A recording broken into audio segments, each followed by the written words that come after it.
ده؟ انت اكلت الاكل كله؟ يا اختي انت وهي قاعده لا كده لا بيا ولا عليا، الساعه 3 الفجر هموت من الجوع. قولي يا ترى هل ترى هاكل ايه؟ هموت من الجوع مع اني والله لسه متعشيه. قلت كده اما اقوم ادور في التلاجة يمكن الاقي حاجه حلوه اكلها. رنجه؟ بس اكل رنجه بالليل كده؟ مش مشكله، اكلها وبعد كده اعمل شاي عادي. رحت كده رنجايه معاها المطبخ ورحت اسمان الصين بالسكينه كده، يا سلام الله بتروخ رمله كمان من اللي انا بحبه. وعلى النار قمت حاطه الطاسه وحاطه فيها الرنجايه، يا دوب خيط بسيط صغير من الزيت، وطلعت البطروخ قلت اكله الاول. وبعدين بقى هنا احمد كان نايم كده وبعدين صح فجاه وقعد يفرك في عينيه يقول في ايه؟ ايه اللي بيحصل ده؟ وقعد يشم ايه الريحه دي؟ الريحه اللي بالليل دي. وتجاني المطبخ يقول لي انت بتعملي ايه؟ قلت له بعمل رنجه حماده. بيقول لي رنجه ايه اللي بتاكليها بالليل؟ قلت له جعانه حبيبي عايز اكل جعان. قال لي انت لسه واكله؟ وايه الجوع ده عندك ما بينتهيش ولا؟ قلت له جعانه حماده نفسي في رنجه عايزه اكل رنجه.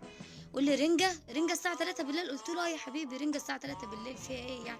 عادي. رحت مقطعه البطروخ كده يا سلام، ورحت جايبه الرنجايه مطلعه بقى كل الشوك منها ورحت مقطعاها شاورما، ورحت نازله بخيط زيت في الطاسه ونازله بقى بالرنجه، وفضلت اقلب كله مع بعضه. وبعدين معايا بصل ومعايا ليمون ومعايا طماطم وفلفل، نزلت بالبصل الاول وقعدت اقلب مع بعضه وحطيت الخل يا حركات ويا تكات.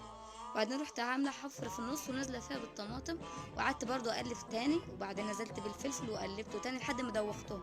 رحت جايه على الخلاط بقى حتى كزبره وبقدونس في الخلاط، ورحت عصره ليمونه تمام، ورحت نازله بقى بالطحينه وبالخل كله مع بعضه كده، ورحت ضربها في الخلاط مع بعضه لحد ما فضل يقرص مع بعضه في الخلاط كده يا سلام. وبعدين رحت نازله بقى برنجه في الطبق. وبعدين الخليط اللي انا عملته نزلت بيه علشان ايه؟ الطحينه دي بقى تهدي من الملوحه بتاعت الرنجه، ما انا هاكل بالليل لازم حاجه تهدي. رحت مصفيه بقى الزيت في الطاسه وانا هرمي الزيت، زيت نظيف. وبعدين رحت نازله بقى بالبطاطس الصوابع. ادوق كده الاكل اللي انا عملته بسم الله.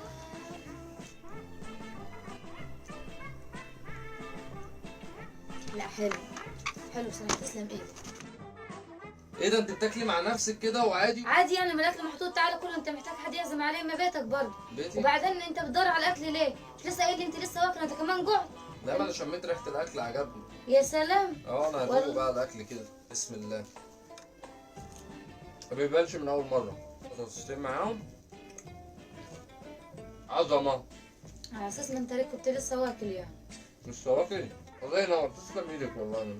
هقوم اجيب ازازه ميه واجي، اوعى تخلص تاكل كل لوحدك. عيب عليك الاكل ياما اهو، روحي بس ما تغيبيش. وعلى اساس انا كنت اعمل الاكل ده ليا يعني. روحي بس. الله على العظمه. ايه ده؟ انت اكلت الاكل كله؟ ايه ده انت خلصت كل الاطباق كل ده عشان رحت جبت ازازه ميه؟ ايه ده انت مفجوع وخلاص يعني؟ والغايب ملوش نايب ولا ايه؟ انت خلصت الاكل كله، هاكل انا دلوقتي وكمان ما كنتش عايز تاكل. امال لو كنت عايز تاكل بقى كنت هتاكلني انا ولا ايه؟ الاكل حلو يا نونو فقلت اكل. وانا طب فين ده؟ انا عامله ليه عشان انا جعان؟ كل انا دلوقتي. تاكل اهو. اكل اهو. اكل ايه؟ فين اللي اكله فين؟ خد كل. ده خليهولك ليه كده؟ كده. كل انت.